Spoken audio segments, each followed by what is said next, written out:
As dogs' dinners go, they don't come much bigger than the treatment of goodwill. But it matters. You can't just ignore it. Companies all the way from Vodafone to RBS have been writing down the goodwill recently. So what does that mean? And why can you not afford to ignore it as an investor? Let's take a look at that in this video. Now, there are a few numbers, but don't panic. This video does not require an accounting degree to survive. All right, we're going to keep it nice and simple, but get the key messages in relation to goodwill out nonetheless. Right, so what is goodwill? Where does it come from? And why is it such a large number? Well, here's the answer. If you're buying a business, you go out and you have a purchase price in mind, and let's say that purchase price is 100 million sterling. All right, now, we won't worry exactly about where you got that number from, but let's say what you're buying, the net assets of the target company you're after, are only 80 million. So the assets that you're buying are 80 million. So that gives you a gap.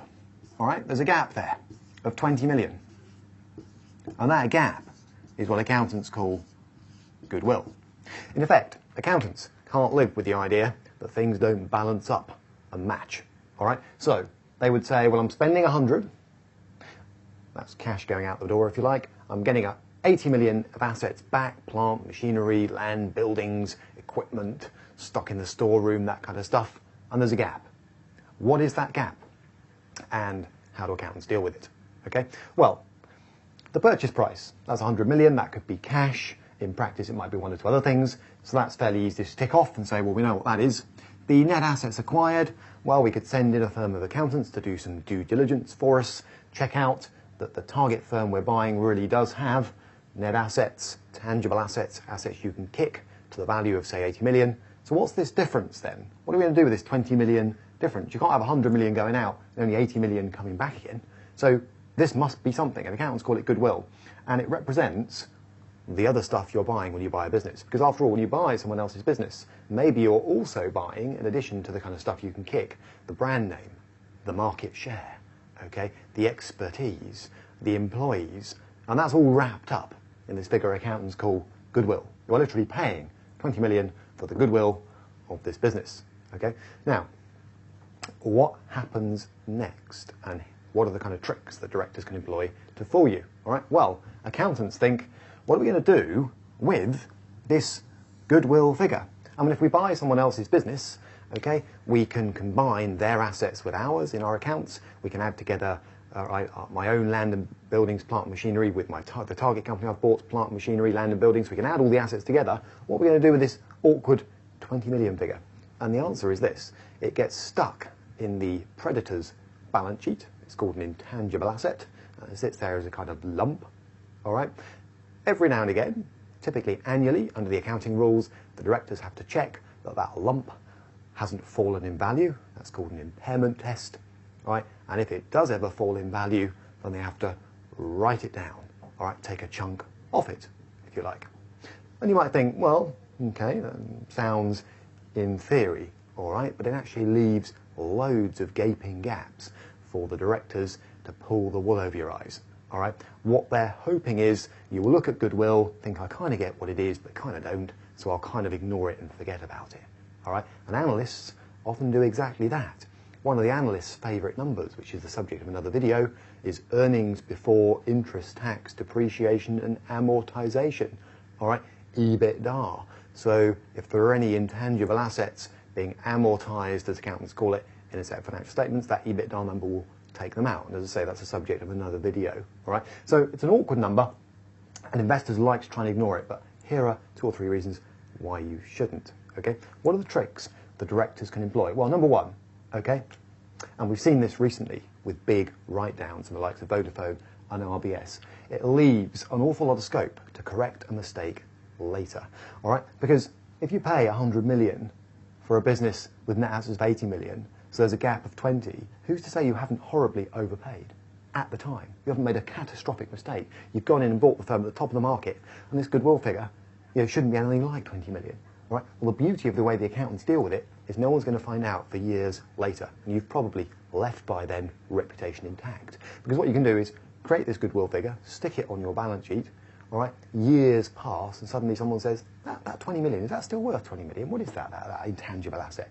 And they do a little impairment check. It's quite complicated in practice, so I won't go through it in this video. And they discover that actually that goodwill is only worth 10 million.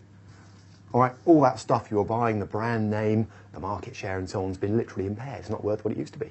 Okay, it happens. I mean, how many people remember Cusson's soap these days? All the rage when I was a child, massive brand name. How many people still use that today? Okay, so you can see, Betamax videos. What are those? So brands do impair, and the beauty of the accounting treatment is often the impairment hit isn't taken for years after the event. So in effect, the director's original mistake, overpaying for a business, isn't recognised until years later. But there's more, all right? Because there are other things you can do. Just go back to this original calculation. This line here, I'm buying the target's assets, and I reckon they are worth 80 million, okay? Basically, here's a little trick. Don't worry if you don't get this fully, but here's a little trick the directors can play on you. What they can do is they can say, ooh, we need to write these assets down, we need to mark them down. Actually, the stock that I'm buying in the target isn't worth as much as they say it's worth. The debt book isn't worth what they say it's worth. So what they do is they find an excuse to decrease this number. All right, let's say the purchase price is 100 million, but the directors can find a way to get that number down to 75 million. All right, that obviously increases goodwill to 25 million. But we've just said, well, people are going to ignore goodwill, stick it on the balance sheet, worry about impairing it later. All right, but that's a brilliant trick because basically what the directors have done is to tuck in a little 5 million provision, as it's called, a little bit of cushion in there, which if the company they've just bought doesn't perform as well as they expect after the acquisition date, they'll release back into the profit and loss account. Without going through the sort of nitty-gritty of the accounting, writing down the assets you're buying, okay, allows the predators directors to put a little bit of cushioning in the accounts for use later. All right, so it can really, if they get it wrong, if they can't run the business post-acquisition, there's a little bit of bunts in there ready to be released back to the profit and loss account to help them out.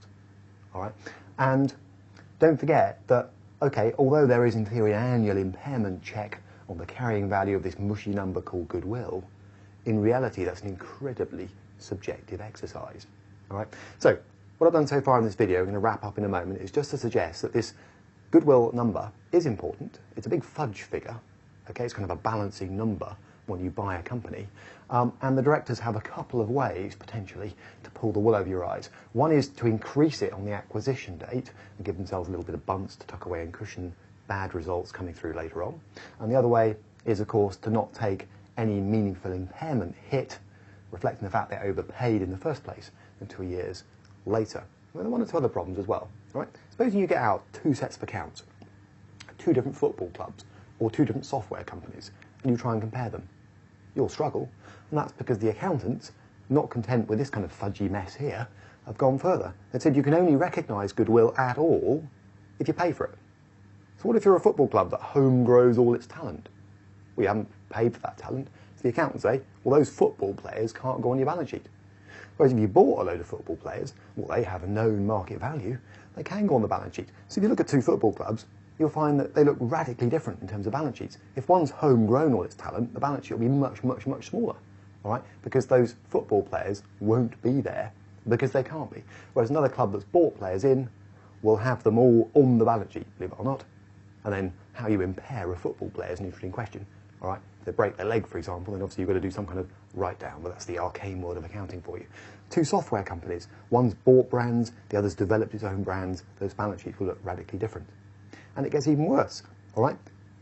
Throw one of those sets of accounts away, all right, and look at the one that's left, you'll find that goodwill isn't treated the same as other intangible assets on the balance sheet, all right? So you might see other intangible assets sitting there being amortized, okay, while goodwill's being sat there, being subjected to this annual impairment review. In other words, the rules are a bit of a mess, all right? So as an investor, the message is this: goodwill is fiddly. It's a little bit complicated and it's an enormous fudge figure, all right? But you need to be aware of the basic mechanics because it does give the directors huge scope to play around with the numbers. And if you're thinking, well, what's the takeaway? What can I do with this? Be wary of fast-growing, acquisitive firms. All right, and the reason for that is acquisitive firms are often buying rather than growing their own. The scope for overpaying is huge, and the scope for playing around with the numbers, particularly in regard to goodwill, is also pretty large.